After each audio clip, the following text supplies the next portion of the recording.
Welcome to Madasaling Pinoy, your prayer partner. Ngayon po ay Martes na 13 linggo sa karaniwang panahon. Ang mabuting balita ng Panginoon ayon kay San Mateo.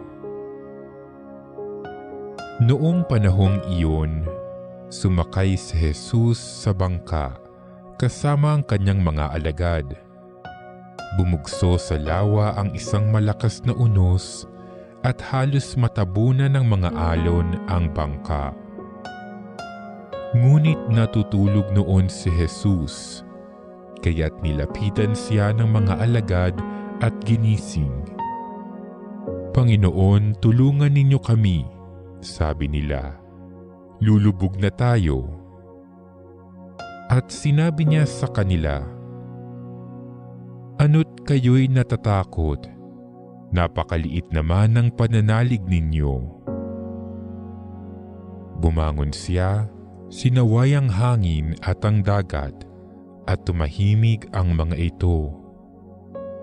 Namangha silang lahat at ang sabi, "Anong tao ito? Kahit ang hangin at ang dagat ay tumatalima sa kanya."